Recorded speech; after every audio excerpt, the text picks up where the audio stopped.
Hola, cage fighting connoisseurs. We are back. This is Kid Nate live on the air with the one, the only, the not even barely hardly late Eugene S. Robinson in a lovely, what is that, sky blue shirt and gold tie with multiple copies of Fight. Everything you ever wanted to know, but you're about, whatever. Oh, come on! Jesus Fight. Everything Christ! you ever wanted to know about ass kicking, but we're afraid to get your ass kicked for asking. Yeah, Published yeah. by some big publisher. Was it Harcourt Brace Janovich? Who was it? Who was it? Who published No, it? no, it's Harper Collins, man. HarperCollins, old and storied, one of the Yeah. great literary houses, and our own Eugene S. Robinson here, and a lovely gold tie, blue No, sky no, it's shirt, silver, man. Your time, silver. you're sunblasted from your vacation It time. is true. It's a nice gray suit with a silver tie and a sky blue shirt. Very natty, I must say. Yeah, Oxy has yeah, cleaned you up well. yeah. Ozzy. Yeah, but hey, look, I you know call it what? Oxy. Yeah, yeah. Your vacation time is telling in more ways than one, my friend. I was nodding out on that hillbilly heroin the whole time, man. What can I say? No, just a joke. Just a joke. That would be No, illegal. yeah, we're joking. Unless you, Unfortunately, or fortunately, I'm blessed with kids and a wife yeah. and in-laws, so I didn't get to do anything fun on my vacation. No, Yeah, right. I had a Well, great you see, time. both of us have risen to the standard where whatever kind of fathers we want to be, it probably doesn't include being high around the kids. Exactly. Yeah. That's the thing. As much as I would love to spend my vacation lolled out on some hillbilly heroin, um, just doesn't fly with the kind of dad I want to be. You are no John Phillips. I know, man. I know. I'll never be. He was tall too, and Oh, rich and famous and very and, talented and molesting, singer-songwriter. molesting, But allegedly. yeah, allegedly molesting, but he was, by all accounts, an abysmal father. That's John Phillips, the Yeah. Mamas and Papas. For the 99% of our audience who are younger than the Mamas and the Papas demo, What, are which you even you kidding? and Are I you are, kidding? No, what do you mean? even you and I are too young for the Mamas Yeah, and the you're right. Papas, man. I You're right. mean, they But were I, they but were I, but I briefly think hip. I think you're doing yourself credit to think that the audience is 99% under 40. I envision it as like two guys who were over 60. Those assholes. What do they know? Let me tell you about fighting. I'll I tell don't know, you. man. I think it might be like some kind of really deviant old creep. Like a friend of mine had this apartment in a I mean, skeezy part of Austin. other than me. Yeah, even more deviant. You just like to hear yourself talk. I'm talking about like a friend of mine. No, oh, There's a deeper, more deep. Usually, guys at fighting will actually start crying when I start telling stories. It's like the world is terrible. You're a terrible man, Eugene. but that goes without saying. But I want to get this filthy, horrible anecdote out. Yeah, A go friend of ahead. mine lived in a crappy apartment in Austin, Texas, 10 years ago. Was typing on his manual typewriter because that's something he likes to do, and noticed something odd outside the window and realized that somebody was peeping in his window and having a go at his whacker, watching my buddy type, right? The dude had brought his own folding chair and set it up outside the apartment so that You he could no, get the look, look, boost. look. This guy was waiting for an invitation. Wa- you might as well have rung the doorbell. And what did your friend do when he saw him? Well, him and his roommate both chased the dude for many blocks. That's how they knew the chair was there, because the dude left it behind in his rush to exit the premises. But You know, I don't know. your friend is, what kind of guy is that? What kind of, I lean out the window. I say, wait. I don't lean out the window. I stand back from the open window and I say, hey, you put $20 on that windowsill right now, or I'm gonna kill you. You know. Hey, Eugene, I can tell another horrible story. We haven't even told people why we're here yet, and I Okay. have another horrible story on that very topic. Do you want to hear it or not, or should I Yeah, I tell want to people hear why it. we're here? I want to First, hear it. let's tell people we're here to talk about UFC 175, the Care Don't Care preview. And Yeah, judging whatever. by the Oh, amount of bullshit we're indulging in before we get to the fights, our care levels are kind of low. But no, my ass is still hurting from last week's doubleheader. So I'm sorry. This is the punishment show. You excuse me a bit. I got other things to talk about right now, specifically your degenerate story. So exactly. Thank you very much. All right. So back in the day, in the early 90s, Austin, Texas punks were chased out of a shithole called the Cavity after G.G. Allen and a botched murder investigation and a crackhead proprietor ruined that place for a place to play. And next door, there was the little gay bar that could, the Blue Flamingo. Miss Laura, excuse me, I don't know if she's alive or dead right now. Last I heard, she was in ill health. Big 400-pound black transvestite ran this lovely little sleazy, awful bar called the Blue Flamingo that proved the exception to the rule that gay men are better educated, wealthier, and better dressed and better looking than other men. This is the place where the other gay guys went. This is the place where the redneck manager of the Montgomery Ward's tire department, who happened, unfortunately for him to be, or, whatever. He happened to be gay. It didn't fit with the rest of his lifestyle. I was going to say... You're kind of muscly. Why don't you come over to Hardware's with me? Exactly. This is where he would go looking for trade. Right. And so the punk band started playing there. So the club, and it was about the size of my living room. It was a great place to just play and have insane shows. And if your band couldn't draw enough to fill up the living room, then you had to interact with kind of the vibe of the Blue Flamingo that was going on there. And at the time on the street corner, the Blue Flamingo was able to exist for two reasons. One, it was the big crack-selling corner in Austin at the time. It was just down the street from the police station. I mean, literally within sight of the police station. Oh, and there were people peddling crack day and night there, and transsexual, not transsexual. Well, I never tested. They were transsexual, transvestite, transgender, CIS, whatever they want to call themselves. God bless them, love them. People out there peddling themselves. Oh, yeah. Hand-to-hand drug sales and multi-varied sexuality. All right. Exactly. So this was just a gem of a place. It all mixed up in there. All right. Yeah, and I'm all 5'5" of me and my naive Borger, Texas dumbass. I'm in there. I was booking bands there for a while. I accidentally cock-blocked my drummer, who'd been working Miss Laura with his cute little dimples for months to get this gig. She got confused about who was who and offered me the gig. Boom, I took it, man. And so I had. Do you mean the show or do you mean the gig? No, I got the job booking bands in the club, and I spent as little time in the club as possible. I thought you were speaking euphemistically. No. I had many an invitation to come to the Sunday night closed door shows and look at my cute little ass, but I never even went to watch the pee party. I absolutely would not go to the pee party more than 3 times. There's what they call being open-minded, and then there's what they call going back for seconds, and I didn't do. I'm experimenting 8 or 9 times.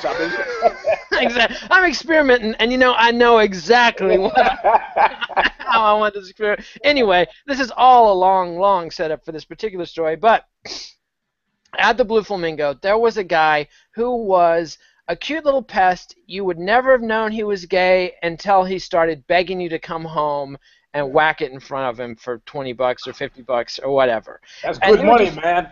It's exactly. I was at a stage in my life where I would go to the classy gay bar next door and stand by the bar kind of winking at people until somebody bought me a drink. I'd slam it and then leave. Thank you very much. But this was the world. So slam it. You mean the drink? The drink, yes. I was not. I was a little bitch. Like what a shitty asshole thing to do, to go into a gay bar.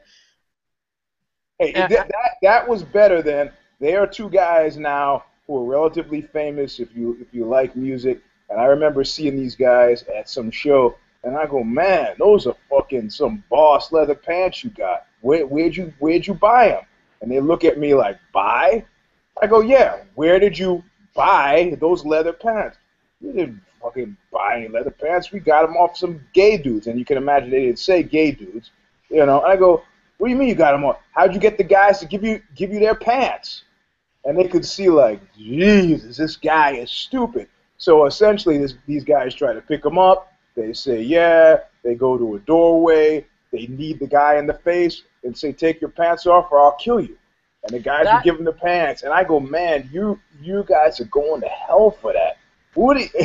How many times you tried to pick up a woman and robbed of your pants? He goes, well, that's not the point. I go, it is kind of the point, but whatever, you know. Yeah, I will not mention their names because this is. I asked them about it once. I asked these guys about it once as they got older and became fathers and so on. And what they said was, you know, I did a lot of shit when I was high. And I go, okay, all just right. like George W. Bush said, when I was young and foolish, I was young and foolish. Yeah, right. When I was young and high, I was a felonious homophobe and Yeah. assholes and fag Yeah, bashing assholes. I don't remember shit of what I did back then. But anyway, let's get to talking about the fights. Yes. So anyway, yes, the fight's about point. I just wanted to get to the point that this sweet little guy ended up talking some frat boy who was in a band from San Marcos, Texas, which is a shady little town south of Austin, into the $100 come home and perform for me deal. Dude flipped out, murdered him, took his body, stole his car, drove all the way from Austin to the Paladura Canyon, which is like a 7-hour drive, left the body in a beautiful vista outlook, like a scenic outlook. I knew instantly where it was as soon as I read the paper about it. Horrible thing to do, just a lame, awful I'm guessing thing. he got caught. Oh yeah, he got caught within 48 hours. I mean, it was a sad, pointless tale. Did he go to jail?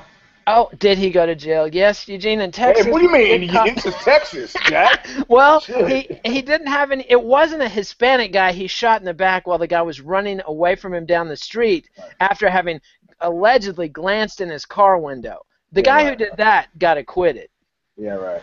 But this, since it had the taint of homosexuality, Texas justice was all over this shit. So, anyway, the kid. So, the kid went to jail. Oh yeah, kid went For to jail. how long? You know, I don't know, and it was plenty of time, I believe. I'm sure he tried to break off with that homosexual panic defense, but I'm sure he tried all kinds of bullshit.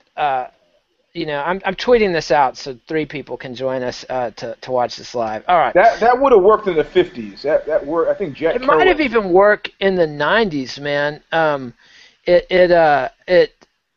Things. I think I'd like to think things are less homophobic now. I still appreciate that Republican congressman who, in his panic, returned several times to a men's room in a park and filleted black guys because he was. Donna Shalala. Yes, okay. I didn't go into the story. I just made a passing reference to it. Yes, that was a good one, though. That's a classic. And I could bring up a tale about a state rep from Washington State who went crazy on a bender in Spokane, Washington. But I'll leave that for another time because we have not even mentioned the fight card yet, and we're a good 17 minutes of the show. This is, believe it or not, supposed to be the big UFC of the mid-year. We've got middleweight champion Chris Weidman coming off 2 back-to-back defeats of Anderson Silva. Yeah. But you know what? You know what? Can you feel it? Can you feel it in the air? I don't know if you feel it. Me, you, and Phil Collins feel it in the air tonight. Something in the air. I'm not feeling anything, man. No, man. What I'm feeling in the air is that I'm feeling nothing in the air. That's what I'm feeling. I'm feeling a little bit of, boy, did Chael Sonnen make a jackass out of himself, and Fox, and Dana White. But and Ronda Rousey is talking about fighting anybody except the woman she's actually fighting on Saturday night. She's talking about fighting BJJ champions. She's mentioning Chris Cyborg, somebody the UFC is too cheap to sign to fight her. And so that's what we got. We got Ronda Rousey fighting a perfectly worthy female fighter, Alexis Davis, that nobody knows or cares about or thinks has a chance to beat her. Although I think maybe she does. She is a BJJ black belt, so there's a tiny, tiny sliver of a chance. If you believe in that jiu-jitsu shit, Eugene, and I know you spent tens of thousands of hours, and I can only imagine how much of your hard-earned money trying to make that hoodoo work. But, well, if you think of all the money I spent on alcohol, you know, or learning katas, how many decades did you spend on karate? Karate, which I took for 8 years. So no, it is. If anything was going to give a lie to the argument that what they did last weekend was not for the hardcore fans, was for everybody else, and it was good for business, it wasn't good for business, man. I mean, this is, why do you think crack was popular? We started out talking about crack. Why do you think crack was popular then, but has ceased largely being popular now? Things work in trends and patterns. It's all cyclical, I mean, nothing says this is not something I want to do like crackheads. Like, anybody who's had any exposure to crackheads before they've started smoking crack is like, No, man. Yeah. Not for me, man. Or Angel does, but Hey, man, Jim Goad, your buddy, your close friend, Jim Goad, has a great piece on Angel Dust and how he had the best experience of his life on PCP once. yeah, So, yeah. Let's ask the cops. indeed, indeed. I had a great time naked in the back of the police car. The cops, yeah, Not so much, not so much. So this thing of like filling in the competitive gaps between your competitive gaps. This thing of like seducing the casual fan with this. You're not going to sell what happened to me last week on those grounds. I got it. You're right up against the upward limit of what people will find comfortable. I remember when a movie, it would be like a movie a month. There would be a big blockbuster movie a month, and then you could you'd be anticipating it, and the movie would happen, and then you'd have a week, you'd talk about it, and then you'd start hearing about the next big movie a month. So you could actually sort of keep up with the movies you want to see. Now it's every weekend. And they're every weekend during key launch moments. Then there are these big dead zones the rest of the year when you actually like, hey, me and the wife got babysitter. What's at the multiplex? Yeah. Ain't jack shit at the multiplex. Yeah. And I don't even go to the multiplex because it's filthy and horrible. I go to the fancy place where you can buy mixed drinks and the tickets are $25. It's like, and you can get reserved seating, and still you can't find anything to watch. It's like, and so going into this thing, Chris Weidman, you know what the last thing that Chris Weidman said? It said it's kind of a drag that he won't fight Henderson Silva again. You're goddamn right, Jack. Because guess what you got to worry about now? You got to worry about pay-per-views. Indeed. You got to worry about ginning up this freaking fight that people are now like, maybe somebody else will watch it and they'll tell me how it goes. Fight of the year? He's like, exactly. I never want to fight Vitor, but I'm going to put out Machida. There's no enthusiasm for this fight. Nobody. No, and the sad thing is, this is a great fight. And there would have been without this past weekend. That's my plan. It's not just this weekend, Eugene. I don't know how you missed the rest of the year that they've been flooding the market, with primo Colombian high-grade cage fighting action, but with stomped-on crap. Like last year, there was too much UFC, but every Saturday I'd sit down and I'd be like, man, I'm not in the mood for more of this cage fighting. I got to do my job this weekend, tell the wife I can't be around, blah, blah, blah. Sit down and the fights would be good most of the time. Yeah, but I say that was earlier this year. That's true. This was earlier this year that we felt that way. But now we're at this Rubicon where, if what happened last floor. Yeah. And not just last weekend, the weekend before that and the weekend before that. Or there was actually an off weekend the weekend before that, one of my 2 weekends I was away. Yeah. The weekend before that, the worst UFC pay-per-view since they went to Calgary the last time, since UFC 149. Yep. A disaster so bad, Dana White didn't even show up for the post-fight press conference, man. Well, he didn't show up for the post-fight press conference because I believe he wanted to duck answering preliminary questions about the early stage catching of Chael Sonnen, before the full report came in. Quite possibly, but also there were questions about Dana, why did three-quarters of the audience leave during the main event? Things like that. So it was. It reminds me of that old New Yorker cartoon or that old joke where the guy is like, "Hey man, you want some live nude wrestling? All right, Jack, you go into this room, you get naked and greased up. When I say go, you come out fighting." He's like, "Yeah, it's gonna be a hot chick." And the bell rings, and he runs out, and there's another guy on the other side, Which, like many of the patrons of the Blue Flamingo, would have been thrilled with that. But exactly. I mean, it's like, that's what this, And there's nothing wrong with that. We're all for that. Find your bliss. But the joke hinges on the fact that the guy got what he didn't expect. And exactly. I think the past few weeks of the UFC is not what I expected. And was a shame of it all, it should have been a fucking win. It should have been a win. With Scott Coker stepping in, Rebney getting axed, Coker stepping in, they could have minimized it's a minor stumble. The Chael Sonnen is a minor stumble. It could have been minimized, but instead now it's become a philosophical cancer, now Dana White. Do you think the Chael Sonnen debacle is really a minor stumble? Because Chael failing his drug test Okay, minor stumble. Chael having to retire hurts this card. Minor stumble, but the fact that they had to fire him from Fox because they didn't fire him for the drug test. They fired him because he went on the air after his urine test. He got a random test, and they took blood and piss at the same time. The urine test results came out 2 weeks before the blood test for whatever reason. I guess it takes longer and is harder to do blood tests than urine tests. A buddy of mine does urine tests, by the way. He has some great stories about what they're looking for in the lab. Like, if they see nice golden pee, 3/4 of the time they don't even test that shit because it's going to be more expensive, and they say, well, this guy wasn't worried about it. Psh, he's clean. But if they see something real clear and watery, they're like, this asshole was drinking a lot of Gatorade and trying to clean him up, and there's not going to be a lot of impurities here. We can find what we're looking for. Anyway. Hey, a friend of mine he's an MMA fighter, turned in the dirtiest, Keith Kaiser called it the dirtiest drug test he had ever seen in all of his years in combat sports. This was from Mark the Bear Smith, and sadly, you might have guessed Mark the Bear Smith is no longer with us.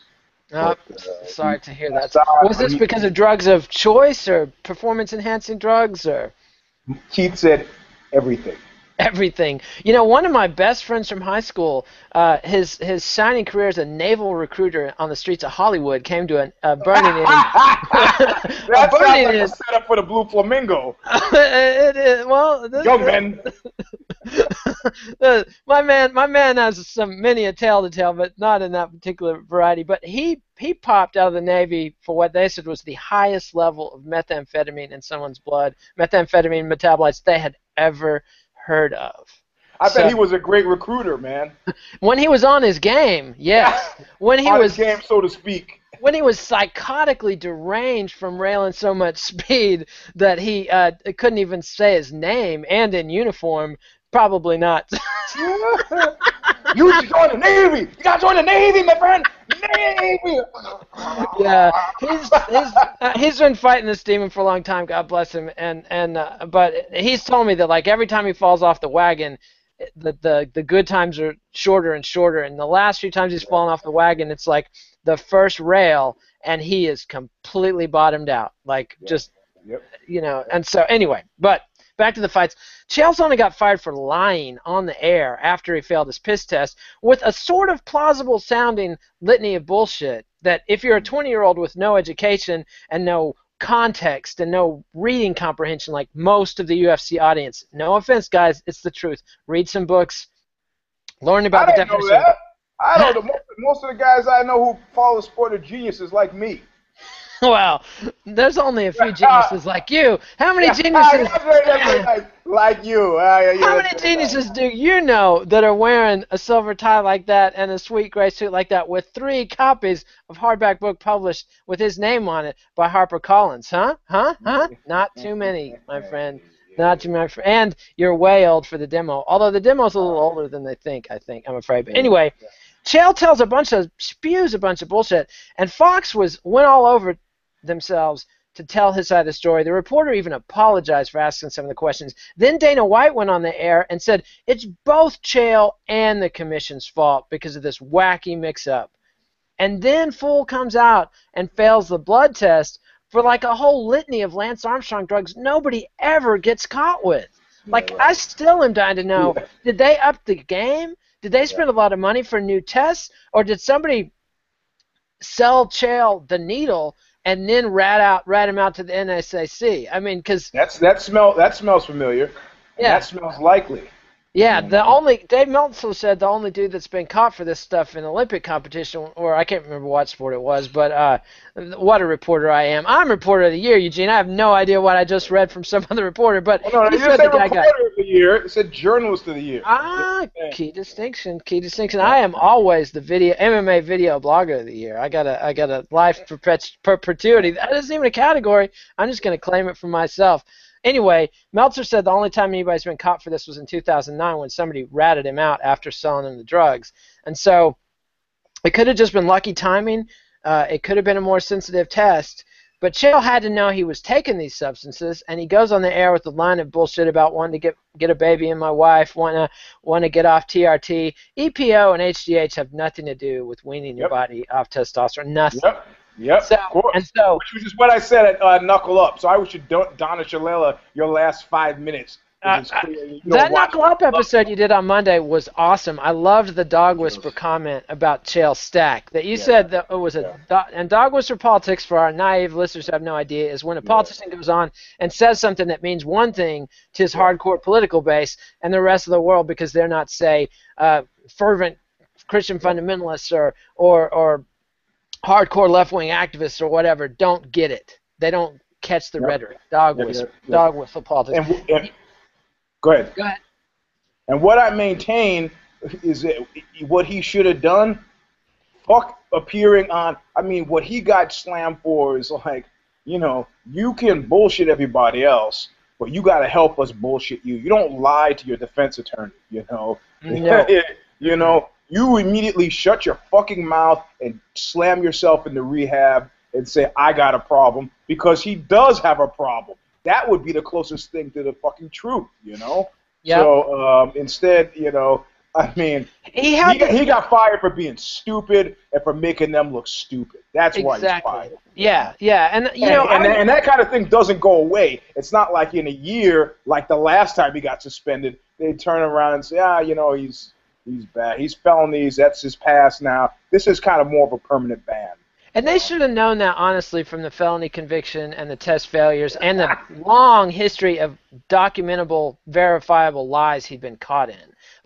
We've praised Chael for spin, and that's a relative thing. I got to say, the first thing I learned working in politics, like literally the day that Paul Begala welcomed me to the job, Paul Begala welcomed me with, "You're the kid getting up at 4 a.m. to get us our news clips.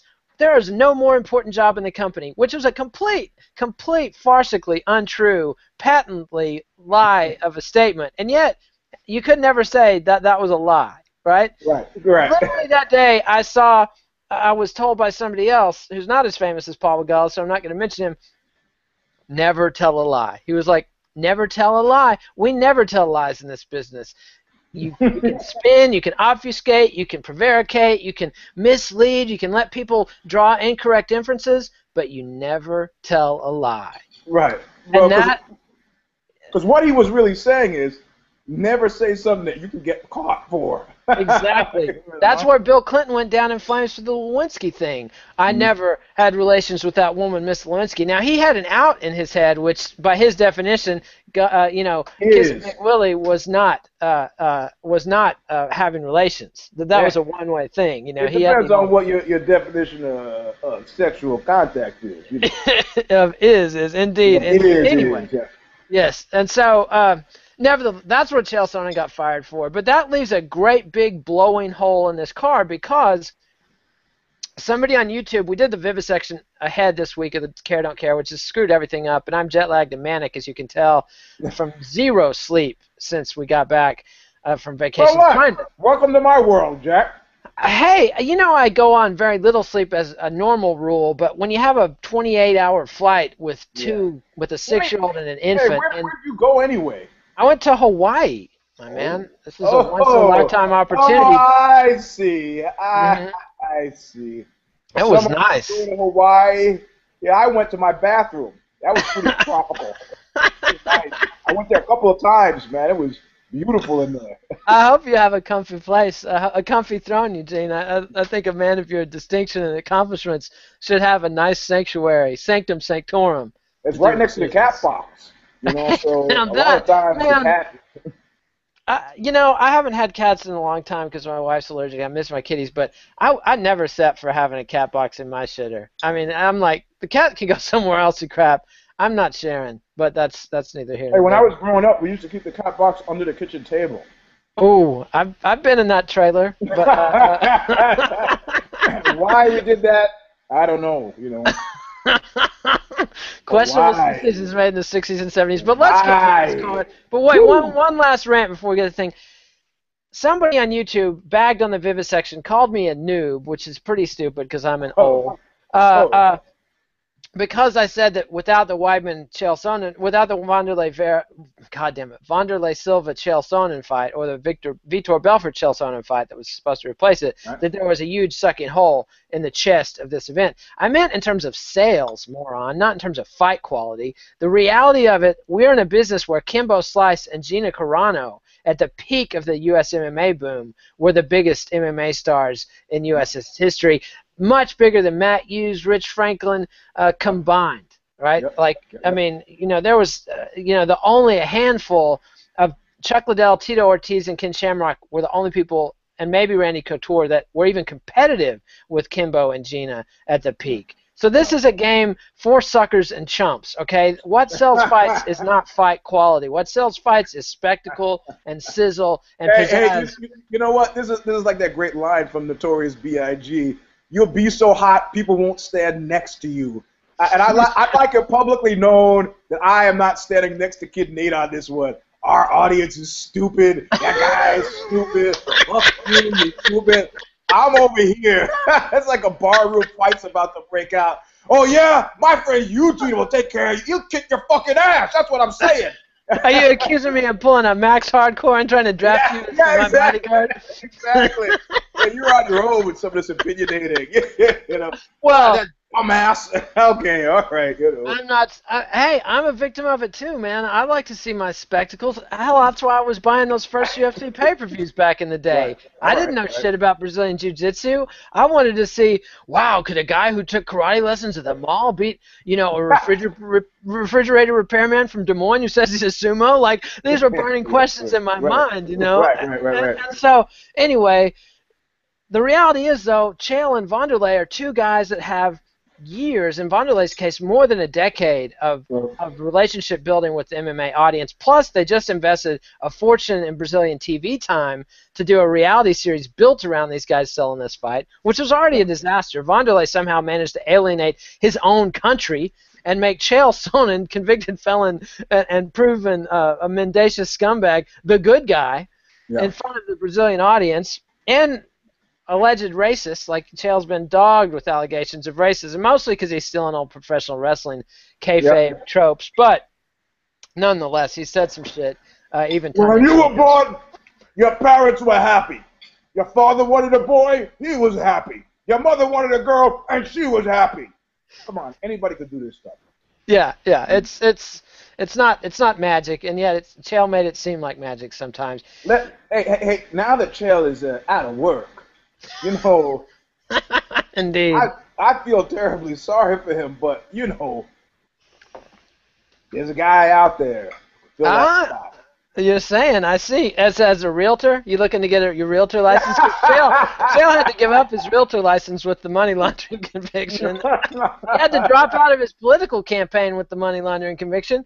He's not going to be welcome with USA Wrestling, I can guarantee you this, after all these drug test failures. And now he's persona non grata with the UFC and Fox, so I do feel a little bit of concern for the gangster from Westland, Oregon. Anyway. Oh, I said sympathy. I said sympathy on that.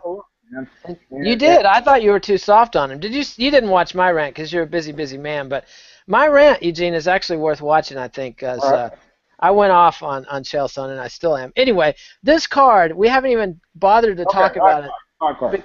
Because I'm just going to run through these fast and get your care, don't care on these. Right, first up, on the Fight Pass card, Kevin Casey versus Bubba Bush. No way.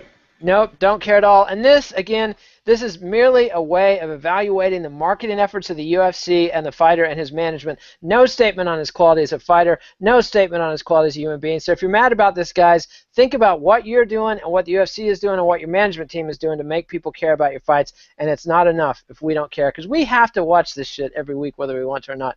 All right, and the best part about having Kid Nate back, Dallas is making me look like a chump. Yeah, let me tell you about that guy. I'd say, Indeed, Dallas Winston. Yeah, a fight that I know that. His birthday it is today, and we got to give him a shout out. Happy birthday! Happy birthday, Dallas.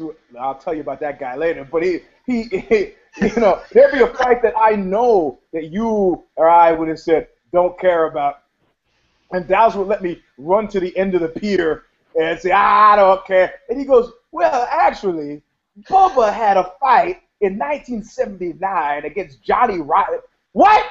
Why did you hung me out to dry? You hung me out to dry. Dallas will do that. Dallas will do that to you. That's Yeah. you know. We call that Dallas Jiu-Jitsu. So Indeed. Anyway, so the second So I fight don't on the care. card, Guillermo Vasconcelos against Luke Zachrich. I do not care. No, me neither. All right, first card on the Fox Sports 1 thing. Fox is paying for this one. Rob Font versus George Roop, bantamweights. I care. Because of George Roop. Because of George Roop. The guy who knocked out the Korean Zombie and has a propensity. I like George Roop because I'm a little guy, and I like to see a guy who's 6'1", cuts down to bantamweight, and still gets himself knocked out by fools my size on the regular. That's why I love George Roop. God bless him. Yep. And he's Australian, isn't he? You know, I have no idea, and I don't care enough to check. So we'll move on to the next fight. All right. So we have a care there just because of familiarity, not because of excitement. I'll have you know, we're not like pumped about George Roop's future. We just happen to know who he is. Chris Camozzi versus Bruno Santos. Care. Because Camozzi has done something that has pierced the veil of my dim consciousness, and I want to say that I'm smelling gift on him. But I don't have any way to tie this into any definable fact. You can't remember what it was he did. And Eugene, I have tragic news for you, kid. And you really ought to know better. A man of your accomplishments who's written for Vice and GQ, HarperCollins, you have a grease stain on your beautiful silver tie now. Tuck that tie in your shirt if you're going to be eating salad dressing, son. Dang. You know what? You know, and the pathetic thing is I just had this tie clean. Well, you're out another, what is it now? These days, happily, I've been out of the corporate world for a decade or more. I hadn't had that tie cleaned in a long-ass time. How much it costs to clean a tie these days? $6 to clean a tie. That's brutal, man. Fortunately, the other silver tie I forgot to take, so I got to take the other silver tie back, and I'll just take this one again. Because I know if you can see it on the webcam, that it's a stain. Oh, yeah. And sometimes you get that little card back. Sorry, we poured every toxic chemical on Earth on your tie, and it still has a stain. Fool, what'd you do? What did you do to that poor girl? Anyway, Chris Camozzi, I'll tell you what Chris Camozzi has done to penetrate your consciousness, because I remember this cat too. He has put on some of the stinkiest, most boring fights ever. That's what Chris Camozzi has done. So I have to give him a no care, even though I know who he is. Well, you said that about Francis Carmont, so you're going to have to define stinkiest fighter. Because I like Carmont. I'm going to accuse you of racism right there because you're both black. How about that? That's got a real limited application, but okay. You're soft on those French Canadians, Eugene. Everybody knows that. What, you like Francis Carmont, the cage hugger, the fun killer? Oh. Just because you make it so doesn't make it so. I'm a grappler, you know. I like to see grappling. What he does isn't grappling. There aren't fluid, scrambling, dynamic positional changes down there. There's mugging up against the cage. There's laying in guard. Eugene. That's because he's a sensitive guy. He doesn't want to punch people in the face. I see. I know you've paid a lot of money to lay in people's guards over the years. But anyway. Well, I was experimenting. I see. All right, so you care about that one, and I'm telling you, no, you don't. Ildemar Alcantara versus Kenny Robertson. Yes. Because? Alcantara. As the Alcantara brothers deliver the excitement, and as I learned on the Vivisection, and remember as you learned from who on the Vivisection? Connor Rubish and Zane Simon, two degenerate MMA freaks. Like, man, these guys like actually know shit, you know? Yeah, they're like I was back in the day. Guys. There was a time when I could lay in bed when I wanted to put myself to sleep, and I would run through the UFC tournament histories, like from UFC 1 up to UFC 45 or something. Just and then in UFC 23, it was, and these kids are in that spot now. So, which it's not as fun now, kids. You missed out on the golden days. I was thinking about Mark Coleman and Maurice Smith. I was thinking about yeah. That's just who I'm thinking about as I'm drifting off to sleep. I like to think about. I don't think about lovely ladies when I'm trying to drift off to sleep. Okay, like I like to think about things I don't care about. Like I like to think about cozy places. Sure. I had a guy once tell me he wanted me to come stay at his house, and then he proceeded to tell me how he was okay reviewing the transsexual porn for me, and it wasn't because he was gay necessarily, but he just found the penis to be a much more attractive organ than the vagina. But there's a good chunk of the population that agrees with him there. You know, Yeah. most ladies and all gay guys. So Yeah. And next time I was in the neighborhood, I should come stay at his house. now that is Not, an invite right there. not for any gay reasons or anything, but No, if nothing gay about that. Did you ever watch no. the Alan Partridge Show with Steve Coogan? Yeah. Yeah, the great Steve Coogan on the Alan Partridge Show. If you've never seen this, Who apparently track this down. has a history of drug problems as well. When Courtney Love calls you out by name as the guy who drove Owen Wilson nearly to his grave, Yeah. that says, "Whoo, this is the Andy Dick or Christopher Walken of that scene, man." The dude must be a toxic mofo if Courtney Love is calling him out and saying you're the angel of death, my friend. Who was, little fun fact, who did this for Los Angeles? In what era? The Darby Crash era? Oh, you're close. Instinctively you knew. Yes. Who hooked all of LA on heroin? I don't know, but Al Jorgensen's wife hooked all of Austin in heroin in the 90s. But anyway, go ahead. There's always one person. It's a vector. It's like a pathogen. Later ended up playing guitar for the Foo Fighters. Oh, are you saying Pat Smear was the bad guy? That he was That's the Mr. Marcus of Patient Zero. Patient Zero. Man. Oh. Allegedly. Man. Don't sue me. Yeah. Allegedly. So Pat Smear, that's why you that's how you explain a 20-year gap in his resume. Pat, you put together one of the greatest punk albums of all time. And then you went away for 20 years, and then you reemerged as Nirvana's rhythm guitarist and one of the biggest charity case gigs of all time. Well, but he also, it should be noted, he looked great. This is where guys who have been hooked on junk for 20 years typically all look great. Not so much so for the cokeheads in the... No, the junk is like embalming yourself. See all these liver spots and age spots I have in my skin? If I'd been railing heroin this whole time, my skin would be youthful and pure and straight. Like I wouldn't have none of this shit. As you've said before, it's not the heroin that kills you. It's the bad drugs. Right. That's right. Delivery vehicle. Well, also, if you're taking a lot of heroin, you're not really leaving the house a lot. Exactly. Other than to get to your connection, you're not causing a lot of trouble. You're not in the sun. You're not hanging out in the sun fishing. Definitely staying out of the sun. And I've been religious about that part, other than my recent Hawaiian vacation. Anyway, all right. So all right. Eldemar Alcantara, Kenny Robinson, I found out yesterday, is a pretty cool submission grappler, and I remembered him, and I remembered his fights. He is fun to watch, kind of limited, so that should be a fun fight. And now we've got the headliner. Can you believe Uriah Faber, the California kid, is fighting Bruce Leroy, first off? And he's doing it on Fox Sports 1 instead of the pay-per-view card when Marcus Brimage, Russell Doane, Uriah Hall, Thiago Santos, Matt Mitrione, and Stefan Struve, and Alexis Davis are all on the pay-per-view card. And there's not room at the end for Uriah Faber because Fox wanted somebody who actually could move the needle to some degree on their Fox card. That's the story. Either that or Faber has pay-per-view points in his contract and Lorenzo didn't want to pay him. Could be both. No. This was a win for him, no matter what. For Faber? Faber, of course. Because it's the gimme match against Bruce Leroy, a guy he should be able to beat in his sleep. Well, let's look at two guys.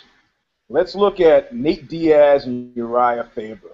What you know what Faber would do, coming from the same general part of California? You know what Faber would do? There's a big difference between Stockton. That's how he worked Cecil Peoples. He would come in, ask how the family was doing, how his kids were doing, how he was feeling, and he would repeat this over and over again. People love that guy, man. They love. Dana says, "Oh, it's gonna be on the." He's okay. I understand. Whatever the company needs, boss. He's like MMA Tattoo. Without the and plane, that's a reference to the Fantasy Island show that none of our audience is old enough to remember. But yes, I realize that nobody at all would get what the fuck I was talking about. That's why I paused. Everybody was thinking about tattoos like you wear on your skin, like those of you who. I was talking about Hervé Villachez. The late, great Hervé Villachez. Yeah. Anybody of our generation knows that shit because Fantasy Island was epic. But Bruce Leroy, what are they doing to Bruce Leroy? He's not a top 10 bantamweight. He's on a roll. He's on a roll. He just beat the younger Pettis, so they're going to reward him by feeding him to the California kid. Now, But here's the deal. It's actually a great thing for Bruce Leroy, too. He gets the headline of fight on Fox Sports. He gets the rub of being in the cage with a legend. And maybe, just maybe, because of Faber's style, which even in his best days involved a lot of scrambling on the ground looking for that fuck up when he could slap on that guillotine or whatever. And so this fight could make Bruce Leroy look a little better than he probably is, possibly. Yep. It's a win. I'm not, and it ramps everything else up nicely, you know. Is that a little frozen yogurt to top off your salad? Oh yeah. Stonyfield, you can't be sponsoring products without giving me a taste of the accent, Eugene. Don't try to sneak that in there. I'm pulling it down so you can. I see, because I almost saw the label. Almost. Actually, I could see it. Probably somebody's rewinding it and saying, that's the kind of frozen yogurt Eugene eats. I got to get down to the store and get me some. I got to get down to the store and urinate in it right before he gets there. Have you been on The Ultimate Fighter or something? You seem bitter about this. Your bandmate's been, you about to go on tour with Oxbow again and thinking back to old grievances? Or? No. You know, nobody would do this to me, not because they're afraid that I would beat them up, but because they know that every single opportunity I had post facto to put some of my bodily fluids in their food, I would do it tenfold. I see. So you're not like Ronnie Van Zant or Roger Daltrey, two famously tough little men who ruled their bands with physical terror. You're not like that? No way. Good to know. Good to know. All right. No, but if you urinate in my salad, you will drink urine tenfold. That is a guarantee. that is a good policy in life, guys. It's always better to be feared than loved, as Machiavelli told us. I read a lot of Machiavelli over the holiday, and I've got lots of insights to share, but we can do that on another show. All right. Now we're to the pay-per-view portion of the show. One of our YouTube commenters had a fun idea, I thought. We're not only going to say whether we care or not, we're going to assign values as to how much money we think each fight is worth. Out of the $55 of the pay-per-view card. Nice. I like that. I'm gonna write this down. So keep your math straight, Mr. Humanities major from Stanford. It's gonna have to add up to $55. Hey, you got nice commenters. I got commenters who are secretly butthurt fighters who are trying to get me riled up by calling me a porch monkey. Now, porch monkey is always seen as a racist slur, but I didn't think it was at all. But that's how I knew the guy's not American. Ah, I see. What about house ape? How do you feel about house ape? I don't. The whole ape, monkey, chimp thing, I don't feel it strongly about because I like apes, monkeys, and chimps. I like the slur house ape, and I find it unfortunate that it unfortunately does have a racist slur connotation, because I love to call white trash house apes. I grew up in my hometown. People would call each other house apes all the time, and so many times it was so apt, so fitting.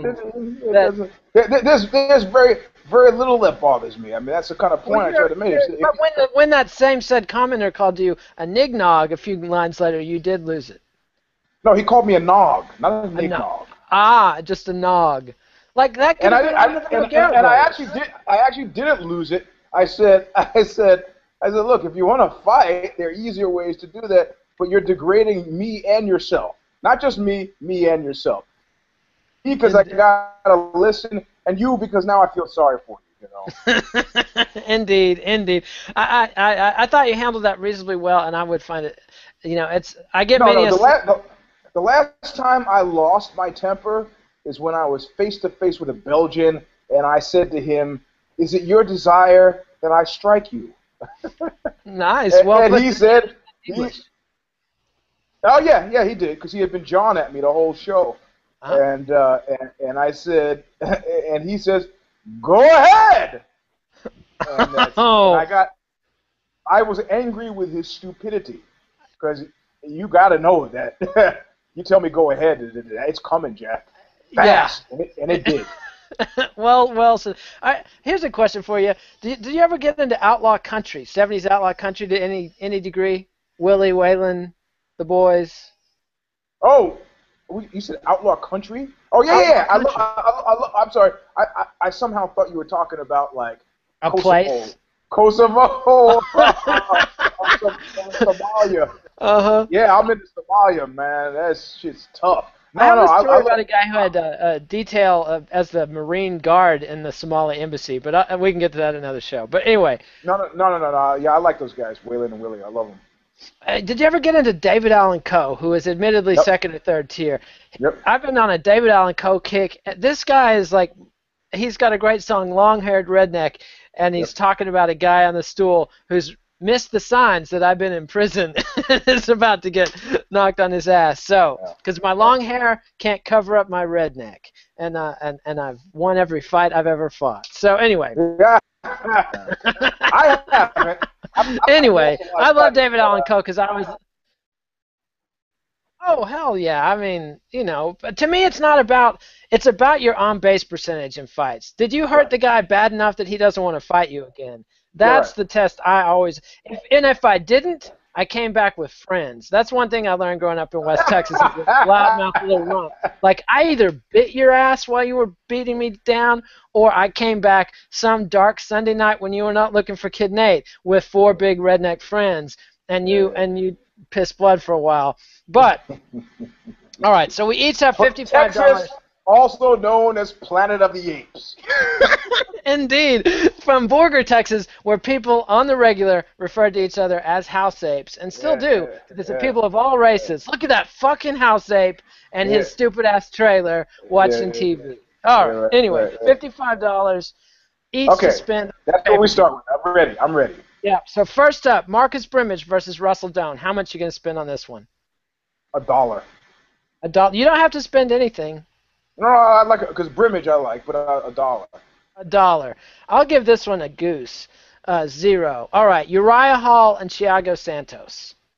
All right, I'm gonna give this $10. $10, dipping into the pocket. Eugene, you gotta save your allowance. Because I dig Hall, and I believe he was up against it, right? But even for a guy who was up against it, I found him wanting and a little bit more passive than I would have liked. So now that the heat is off of him, Eugene, this is a naive. We're losing you, and you're coming back. This is so annoying. I hate Google and broadband. Eugene, do we have you? Such a naive approach. I was about to chastise you, Eugene. Yeah, there you are. There you are. All right, thank God. I was about to chastise you because Connor and Zane were calling him a gikta on the show yesterday and saying this is a guy we can't trust anymore. We were talking about how gangbangers who fight dogs, the Michael Vick types, if Uriah Hall was a fight dog, he would have jalapeno oil on his anus to get him to fight, because this is a dog people have given up on having any killer instinct. He's not a gikta, but after this fight, he's a gikt. But I say that because I think it's his head that's clearly his head. But now that the heat's off, now that his perception is that people aren't really paying attention. Now this is, it's if you but blench, we know our course. I mean, this is where you're gonna reference to the bard there. Yeah, we're gonna see the real Uriah Hall. And now that he thinks people are not really paying attention, and he can kind of, the possibility of recidivism here is pretty freaking high. So I'm gonna give it a 10, not because I'm supporting the guy, but because I want to be there when I want to see. Only one thing will happen: he will overcome the curse that had put him in the hot seat the last time and comfortably step into his role as what he is, which is a mixed martial art fighter, or he'll figure, nobody's really paying attention to me, the heat is on other guys, I'm low down on the card, I can do my thing, and, I don't have to hurt the guy. So this is a harrowing. At the end of this fight, Uriah Hall will be somebody who is quickly, there are no more second chances for him, even though he thinks this is a second chance. So I'm putting $10 on this because I'm going to go out of my way to see this one. I see. I wish I were your gambling investment advisor, because I would rob you blind. If I were your accountant, Eugene, I would take advantage of your big heart and your naivete. I'm giving this one a goose egg because I'm not saying he's going to be the returning hero. I'm saying it could just as easily happen that he is who he is, but I don't want to pay $10 to worry about whether or not Uriah Hall is going to decide to fight or not. I'm giving this. That's because you're not a sadist. Be the judge. But ask some of those guys that I caught out back of the ag barn with 4 of my buddies whether I'm a sadist or not. Why is Kid Nate wearing cowboy boots? He never wears cowboy boots. Guess what, Oh. motherfucker? Here's why Kid Nate's wearing cowboy boots. All right. Let me show you. Yeah. Exactly. The words I most hate to hear, especially if you've been a guy who's trained in combat sports. Let me show you. You and your orthodontist are going to be talking about Kid Nate's cowboy boots for years to come, my friend. I can guarantee He had our cowboy boots. Yeah. I kicked a really scary kid in the mouth with the cowboy boots while I was sitting down at a football game one time because I was terrified of this cat. And he'd been cornering me when I was with my girlfriend at football game after football game for months. No. He appeared behind me at a football game, did not expect me to stand up while his drunk ass was sitting down and kick him full in the face in his braces. And before he pummeled me into unconsciousness, I got to see his front tooth swinging on his braces, just like that. And I knew his family couldn't afford to go back and get that fixed right. So wherever you are, my man, I know you got some cheap-ass blank gap spot in your tooth to this day if you're still alive. Anyway, what a horrible person. So there. Am I a sadist? All right. Stefan Struve. No. Sadism is defined by sustained delight. You made a good tactical move, you know. I did, and everybody kind of respected me for that. They were like, "Whoa, did you see little Nathan? Did you see little Nathan?" Like, and I mean, admittedly, I got creamed before everybody dragged the guy off me, so I knew that I wasn't going to be killed at the football game in the stands. And the guy crossed the line. He asked for it. Messing with you when you're with a woman, he was asking for it. And how do you like this? We're having a bona fide. I don't know if you've seen the news. We're having a bona fide A2 Brutus moment. Brian Stan puts a knife in. He approves of Sonnen being fired. Oh yeah. Oh yeah, and like goes on a whole thing. If you resort to lying, that says this and that. You know, I never liked Brian Stan much as a fighter in his WEC days, mostly because I didn't like the whole selling of his military experience. Yeah. But I dig Brian Stan now. I have a lot of respect for that cat. Why? Based on what? Calling out Chael Sonnen in that bullshit backstabbing bitch ass way he did. I think that was righteous, man. I totally, I totally dig it. Anyway, Stefan Struve, Matt Mitrione, heavyweights. How much is this fight worth? I'm gonna give it another 10, man. You're a zero now. I've got my whole budget to spend. I'm going to give this fight 20 because I think these cats deserve it, and I've got the money left in my budget. All right, so we're about the same place. I'm 21 now. You spent 21. I've spent 20.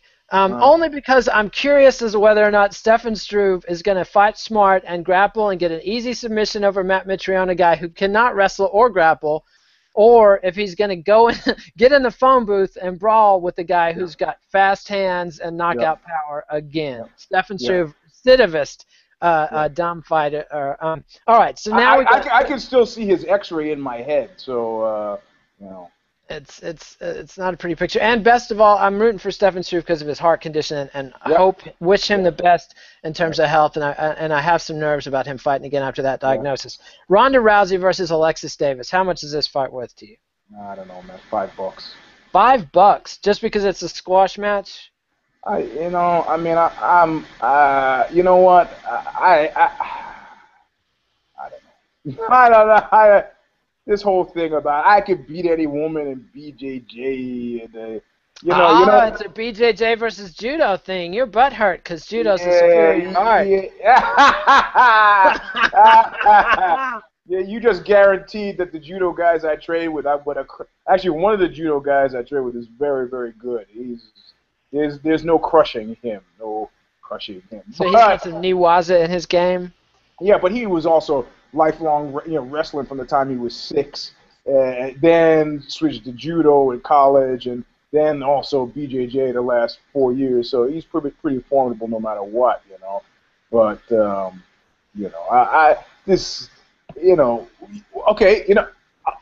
I'll buy it.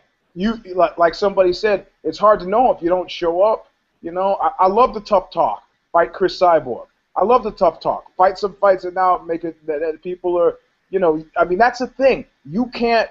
Everybody knows if Anderson Silva was healthy, Anderson Silva came out right now and he tapped out in the most definitive way possible. He said, "You know what? I have no enthusiasm for fighting Chris Weidman." I'll be glad to fight Nick Diaz. That's a good. He is now on that final lap. The MMARP show circuit. Nick Diaz. He's in the stage they call acceptance. He's been through Yeah. denial. He's been through anger. I can't remember what the fourth stage is. He's down to acceptance. So. But I still back my initial claim that they got me, all the hate mail. I don't think, I Going don't. back to the conspiracy No, not the conspiracy. I'm just making the claim that Weidman had not crawled in his head after that first fight, but after the second fight, Weidman is in his head, and he's. I mean, you see this, in terms of like mentally strong Brazilian jiu-jitsu, Brazilian MMA fighters. Right now, there are a few that come to mind, but I'm seeing many more who give in too early, way too early. Jose Aldo is on my mind. But I even saw the switch go off on that cat who Nambarao? Barao. I could see the switch go off, and it was just like, and somebody said this about BJ Penn once. It was one of Henzo's guys said about BJ Penn. So you ever notice if he meets a little adversity, guy kind of folds, man. He needs a quick return on his investment, otherwise he's out. He's a front runner, Correct. Just like old Kid Nate at the football game.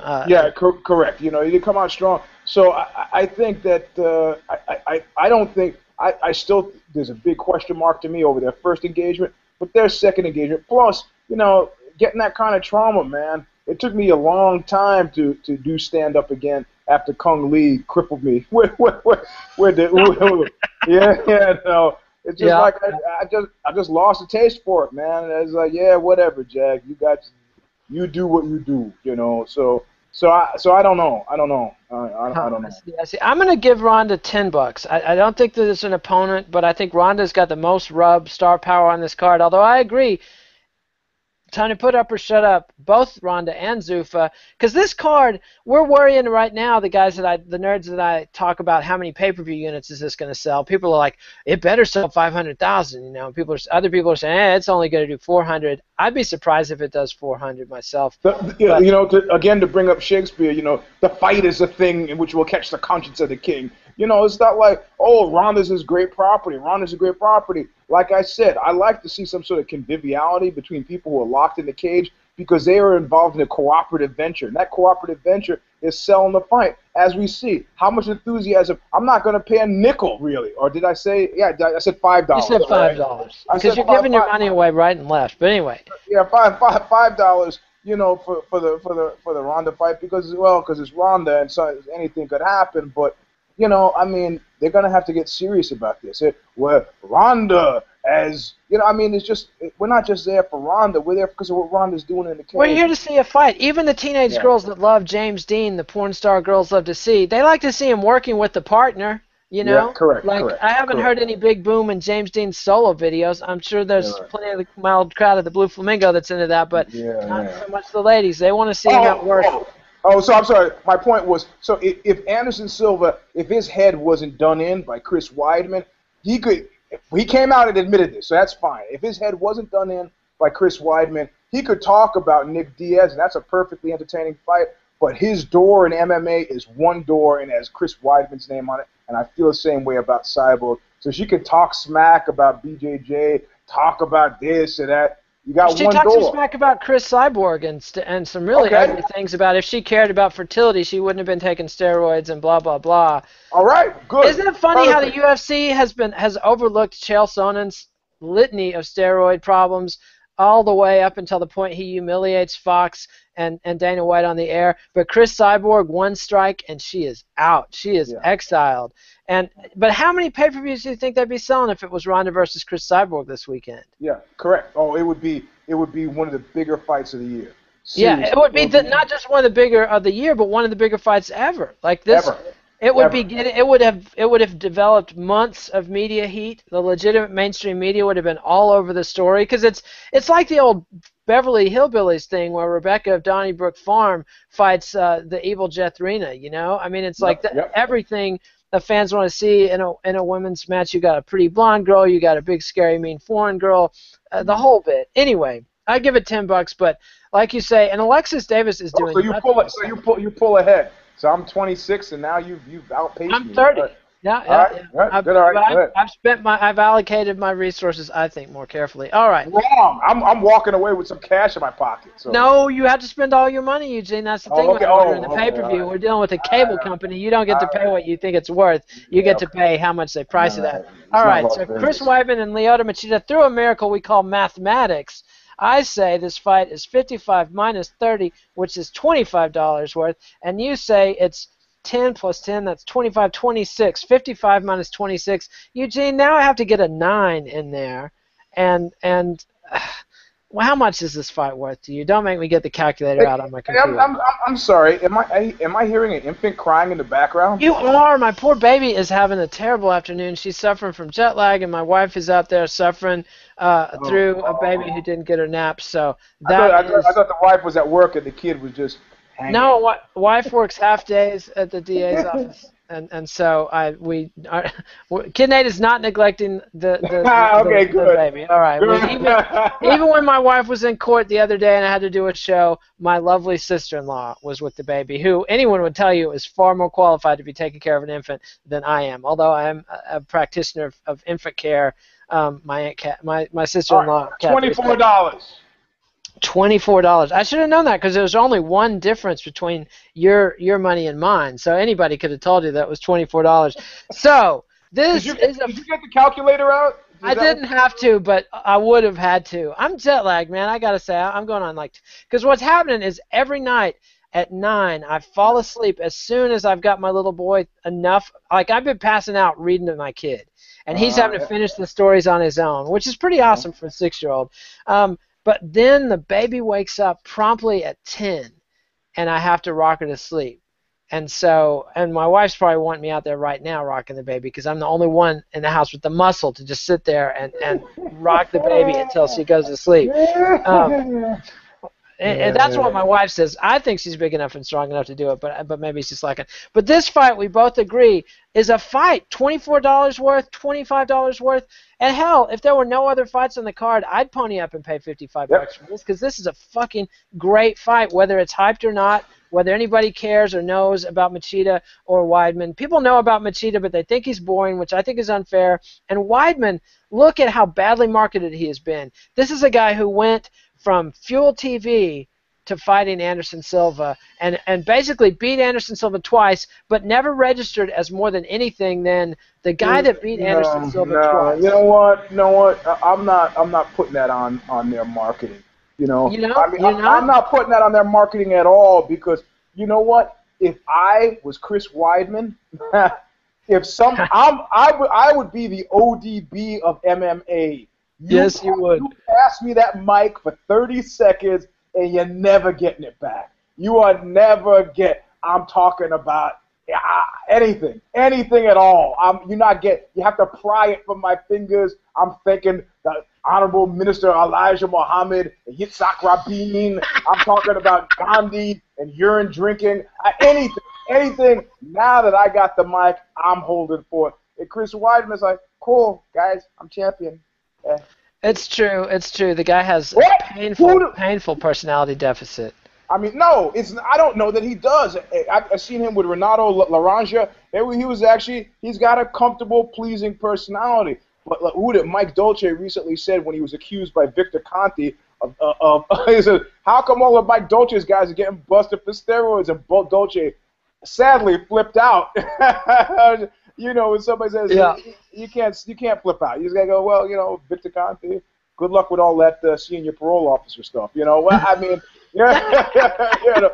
Exactly. So he flips out, but the reality of it is, dude, he's I gotta say, Dolce managed to get himself in a feud with every single manager in MMA by running his mouth about what Victor Conte said. That was not well handled. Well, he said these guys should fire.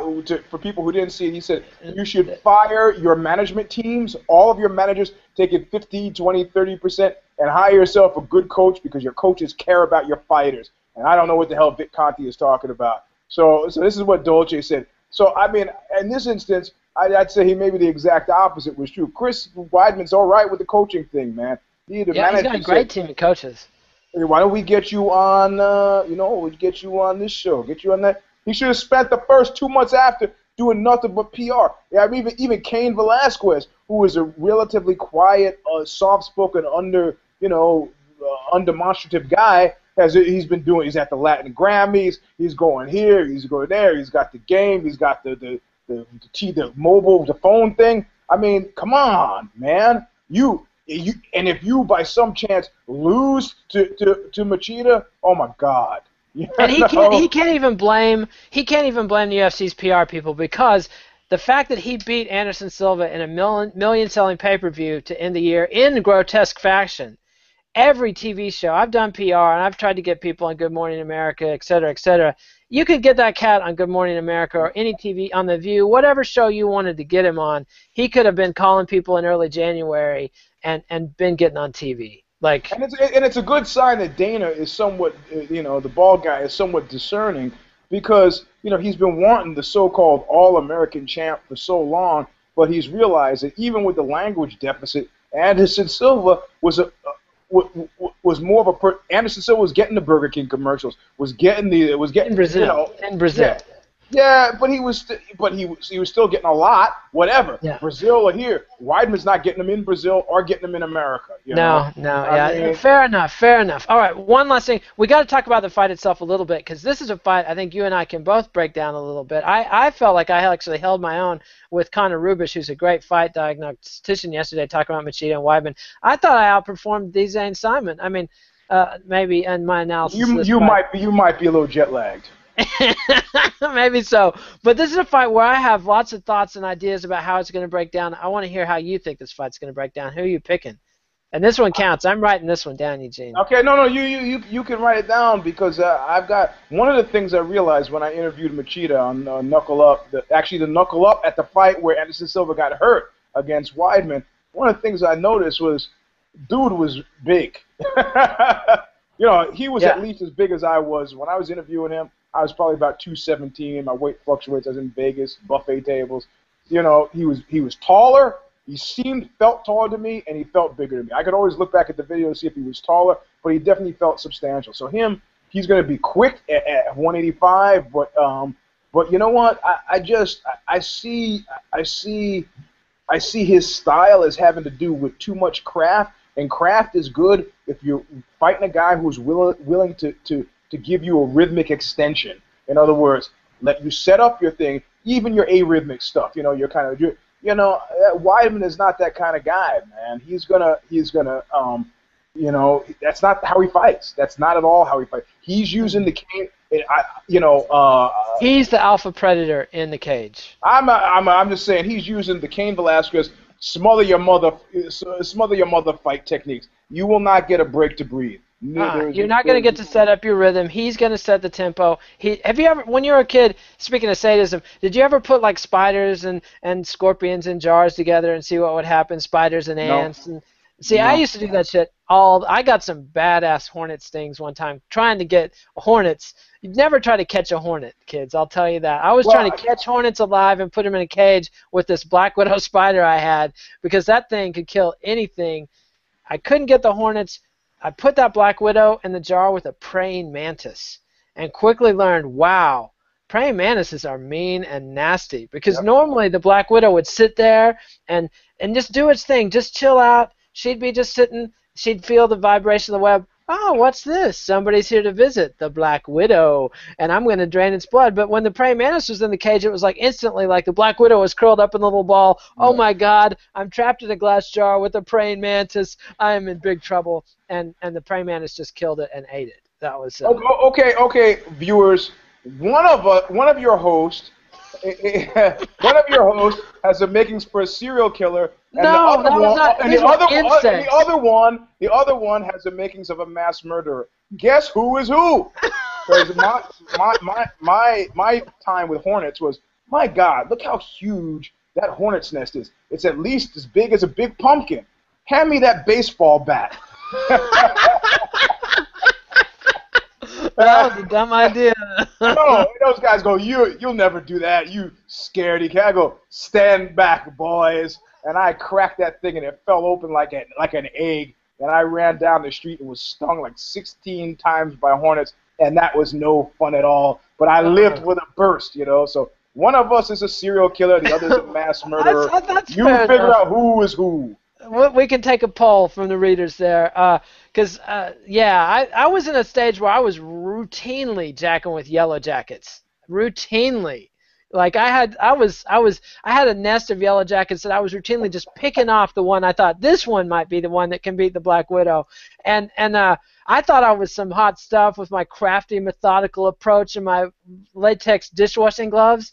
And I'll tell you, when you get a hornet inside a latex dishwashing glove, Oh yeah. yeah, you're coming home with, like, it's like the Pink Floyd song, My Hand Felt As Big a Balloon. My Yep. fucking hand was as It was. big as a balloon. They were putting Benadryl in me, not with IV literally, but it was close. They were pouring the liquid Benadryl down me. And anyway, so kids, leave the hornets alone. I don't care how tough you think you are with insects. Both Eugene and I have learned the hard way not to mess with the hornets. And so, are you picking Weidman or Machida? You're picking Weidman. I'll pick a Weidman. I'm going to pick Machida just to be contrary. I think, because I love him. He's at the peak of his game, and I think he feasts on wrestlers. And so, even though I get the logic of it, I understand why Chris Weidman should beat him. But fuck it, I'm a science man. Lyoto Machida is a science fighter. I'm going with the dragon. All right. The thing is, my heart really says that. My heart really, really says that. But I'm just I don't know. You know what I'm really rooting for, though, more than a Machida win or a Weidman win? I'm rooting for a great fight that makes people want to see a rematch. Because I think these guys are as good as any fighter ever. Right? I think that even if Weidman has no personality and is botching his self-marketing, the fact that he beat Anderson Silva not once but twice back to back, that you can go to your grave. I'm gonna do this. I'm not gonna deny the existence of Anderson Silva versus Weidman, number one. I am gonna do like I've come to say recently in regards to World War I and World War II. I've gone on record. See, we got the Nazi thing in there. I've gone on record to saying that I don't think that World War II existed. It was just a sequel. It was just the appendices for World War I. Correct. So these things in my mind, there was a world war. That's what I'm saying. So I'm doing the same thing to the Weidman. There's not 1 and 2 for me. It was just one fight, and I'm conflating those two fights. So that's totally fair enough. And the outcome was Chris Weidman stood up to Anderson Silva. He faced the mojo in the cage, and he wasn't phased, and he broke the guy. He beat him. He beat him standing. He beat him on the ground. And I wouldn't have said that last week, but I'm saying it now. And Anderson helped me say it. It was like angels with dirty faces. He made it possible for those kids to turn from a life of crime by going to the chair, screaming and flipping out. He said that is a classic movie reference right there. Yeah. Except the other ways. Like, nah, I'm done. But I know you guys might want to see it. Which makes it, he's on a victory lap. That's good. Fight Nick, both those guys make a huge bunch of change. Yeah, I'd like to see it. I'd like to see that fight. Yeah. So, you're picking Weidman. I'm picking Machida. We'll find out Saturday night. Eugene, it was a pleasure to be back. And are we going to do this Bloodlands thing, or do we need to come up with another topic? No, we're going to do it, man. But I couldn't afford the freaking $21 to get them to send the book overnight. Last time it was $12. You're changing whatever because now that I said I'd reimburse you for the shipping, suddenly it's $21. Huh? I can't afford the $410 that it costs to ship. $4,005. Do you have a Kindle or an iPad? Don't you have a digital reader? No. Come on, man. I refuse. I refuse. An iPad. No, I refuse, man. I refuse. You could have that book. Anyway, we're going to talk about Timothy Snyder's Bloodlands and the movie Come See Me by a great Russian director whose name the movie I've seen. I'm anticipating that the book will get here tomorrow. That's what they've told me. Excellent. And start Wikipediaing Derlevanger. Have you gone ahead and looked into? Did you already know about Derlevanger? What are you saying? Derlevanger. Oh, one name. I'm sorry. Oscar Derlevanger, I believe. Yeah. This I know. I thought you were saying Doyle of Anger. No. That's That is not a member of the Misfits. Misfits side project. Yeah, so that would be a good one. You know, I could come up with an all-star lineup for Doyle. Well, to work now that with they're on suing each other, now that Jerry is counter-suing Danzig. I thought you were about to say that Jerry and Doyle were suing each other. Now that's a legal battle I'd like to see. Those two guys are tight. Yeah, no. Yeah, but no, Danzig and the Doyle and Jerry have been over Hot Topic dollars. Hot Topic dollars. It's something. But in a fight, don't you think Danzig would get floored by Jerry or Doyle just as fast as he did by that guy on the infamous video where he gets flattened? He was a wrestler and then had some Jeet Kune Do, but his fight acumen is really fucking low. And it's like Harley Flanagan said, hey, man, dude's in his 60s. So. Yep. So a big fan of Glenn Danzig, although I think he's a complete jackass and J-hole. He's a tool. Yes, an utter tool. Gifted melodicist, one of the great punk singers of all time, and I think a pretty decent metal singer, but went wrong with that synthesizer crap. Anyway, that's neither here nor there. You're talking about Black Acid Devil. Come on, man. The sheer act of producing Black Acid Devil puts him head and shoulders above anything Metallica has done for 20 years in my mind. Fish in a barrel. Just that he tried, you know. But that video that was on constant exposure with the bad animation, that did more harm to his career and reputation than anything this side of David Bowie and Mick Jagger dancing in the street. The worst video. Oh, no, I got the best one. The one that ended the band. Jellyfish, Baby Got Back. Ruined the band. And I know this from personal experience because Oxbow's guitar player was a sideman in that band, and they were playing like stadiums and parties with Uma Thurman, and then that video came out, and it was crickets forever. However, you got to admit that killing Mick Jagger's solo career in the Cradle is a bigger deal than bringing Jellyfish's storied career to a premature end. But Mick Jagger has been, like I said, there are 8 good Rolling Stone songs, man. Oh, we're gonna have a throwdown about the Stones because I'm a Stones obsessive. We're gonna. So you're saying? So what you're saying is there more than 8? Yes, easily. You're crazy. Easily. All right. Thanks, Eugene. We'll be back next week. You can log off. I'll tell everybody the spiel. All right. Follow us on Twitter at Eugene S. Robinson, at KidNate. Give this video a like. Subscribe to MMANation.com on YouTube. Then you know about all this nonsense coming up. Thanks for everybody for watching. All the things I said about you being stupid. Hey, you're watching me, so you know what it is what it is. Thanks for watching. I don't think you're stupid. I think you're great. I really appreciate all the support, all the people welcoming me back from vacation. And read me at bloodyelbow.com. Read Eugene at Aussie.com. And adios, MMA aficionados. I will be back with Fraser Coffeen and Zane Simon to preview the MMA, the Ultimate Fighter finale. It might be actually Fraser Coffeen and Dallas Winston. We haven't firmed up who the third person is going to be. Fraser has actually watched every Ultimate Fighter episode this season. The season Dana White says is the worst ever. So we're actually going to know something about these fighters before we talk about the BJ Penn versus Frankie Edgar event on Sunday night. So adios, MMA aficionados. This is Kid Nate signing off.